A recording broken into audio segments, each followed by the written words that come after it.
Mamtha. I work as a clinical assistant professor in University of Toledo, as well as internal medicine specialist, hospitalist at Toledo Hospital. I would like to talk about predictors of mortality, which there is a study which we have done at Toledo Hospital and adjacent hospitals on 217 COVID-19 patients in Northwest Ohio.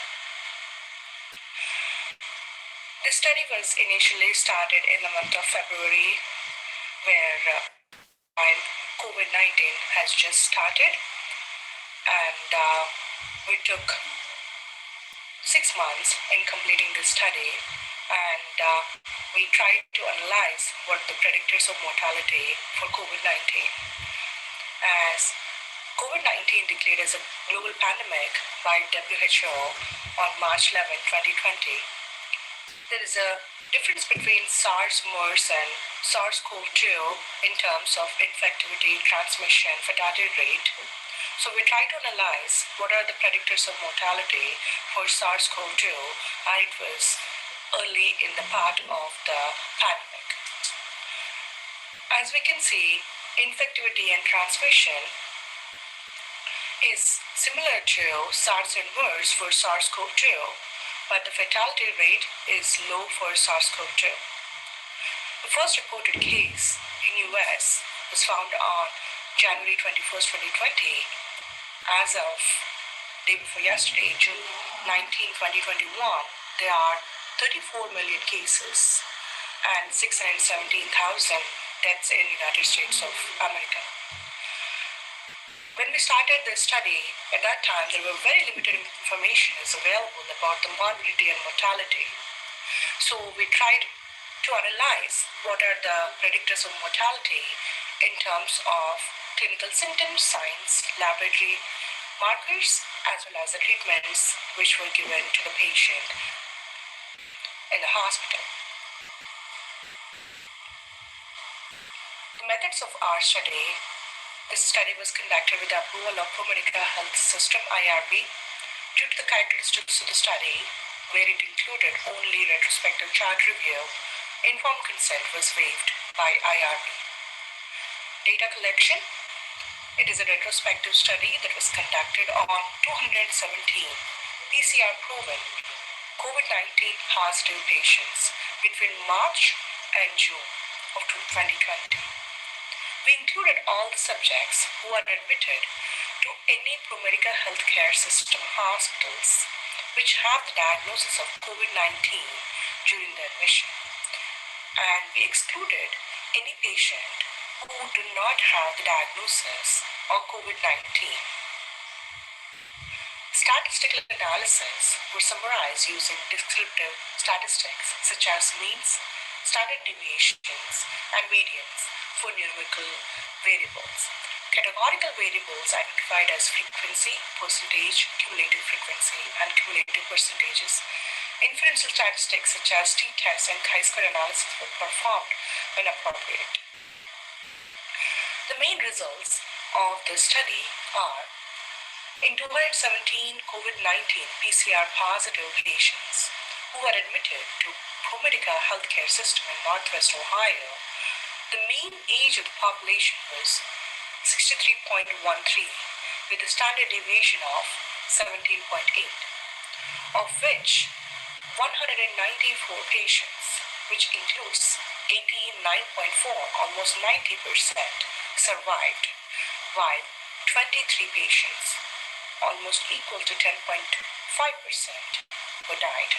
The mean age of the people who died was 74.6 years compared to the mean age of survival was 63.13, which means, as you can see, patients are much more older who died. Among them, among 217 patients, we had 53% were females and 47% were males. Racial background include 61% were whites, 3% Hispanic, 35% blacks, and 1% are Asians. As you can see, the representation of the patients, the demographics. And the hospital course of the COVID-19, these are the busy tables, which represents what is exactly how many patients received the hospital course, how antibiotics, antifungals, etc. And the laboratory values and their significance in mortality, where we calculated the p-value. As you can see, having ALT and AST elevation. Coming to the clinical science hospital course of COVID-19 patients, we included all the laboratory values, including LFTs, along with blood sugar and kidney function tests, and inflammatory markers, including D-dimer, ESR, ferritin, and regular CBC values, including hemoglobin and end organ damage values, including elevated troponins, INR, procalcitonin, as well as total bilirubin. We also included values indicating what exactly the treatments patient received in the hospital, including antibiotics, antifungals, antivirals, blood transfusion, hydroxychloroquine, IVIG, and patient requiring oxygen, as well as steroids. And what are the prognosticating factors or the course of the patients while during the hospitalization as well, including acute kidney injury, ARDS, and whether patients require intubation or ECMO. These two slides mainly shows how many patients required each and every of these and their number, percentage. When we calculated chi-square and p-value, we found few of the laboratory and radiological investigations which are significant with p-value less than 0.05. We called as marginal significant if they are in between 0.05 and 0.01.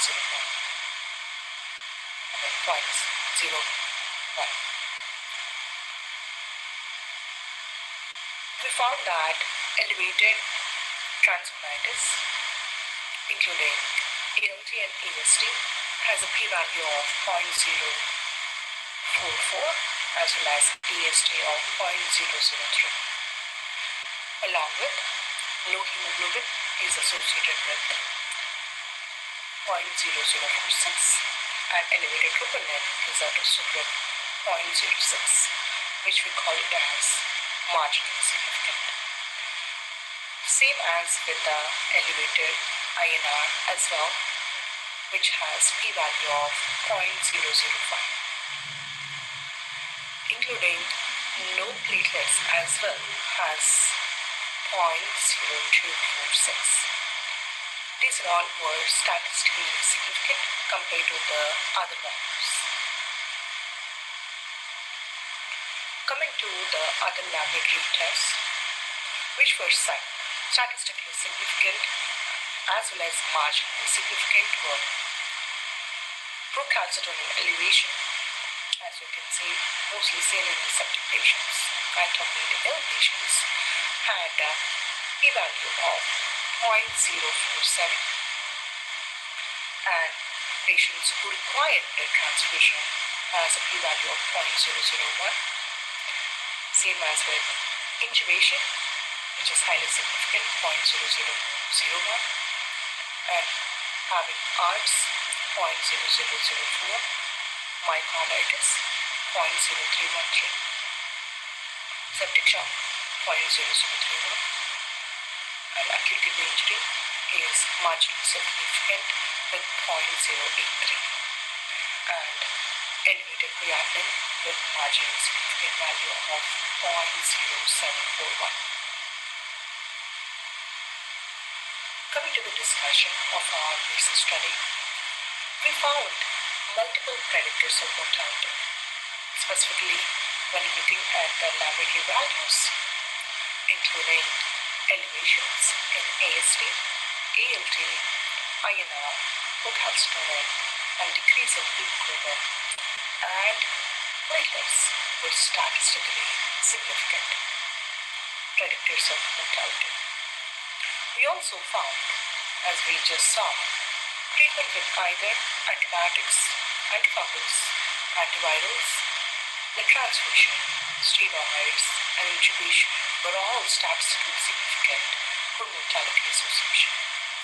These, we thought that might be secondary to severity of the disease during administration of all these medications, which can indirectly causes the predictors of mortality.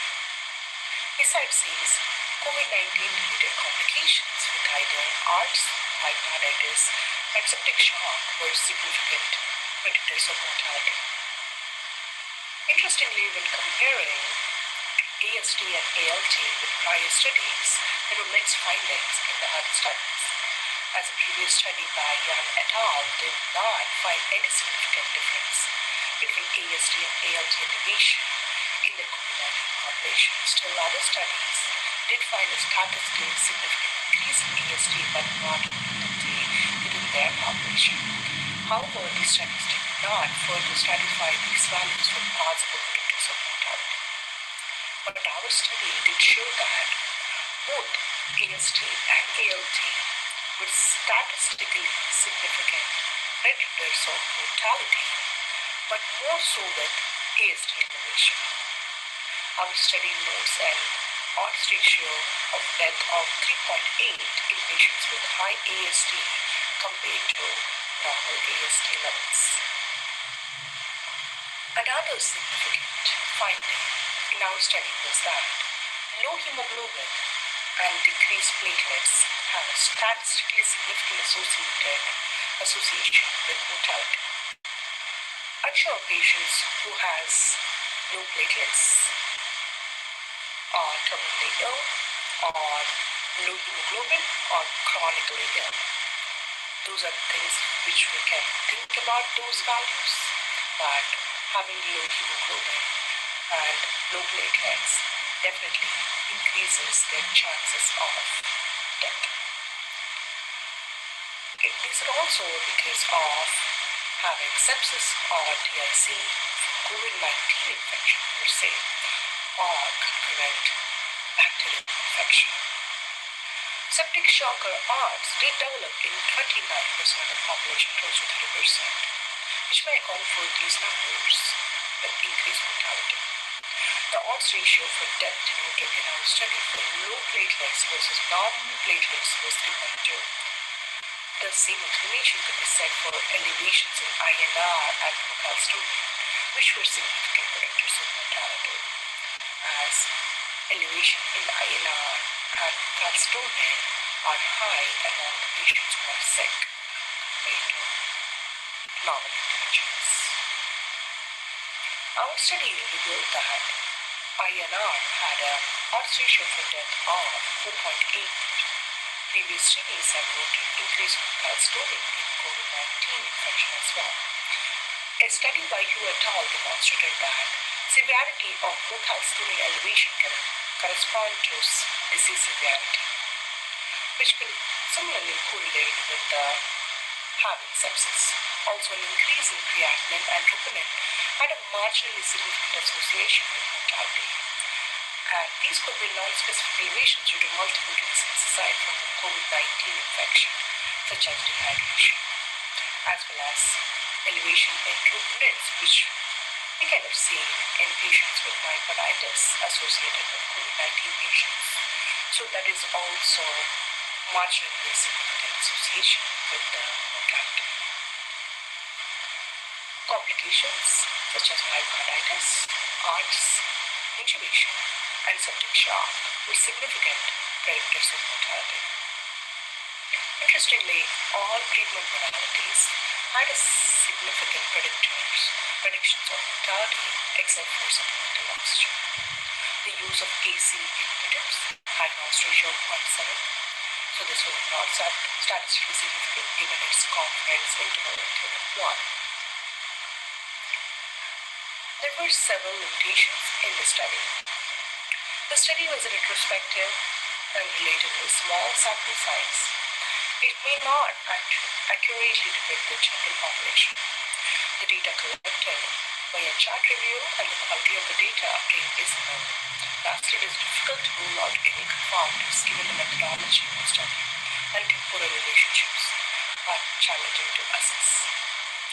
So, in conclusion of the study, we identified various laboratory values, treatment modalities, and complications that were statistically significant in analyzing the predictors of mortality.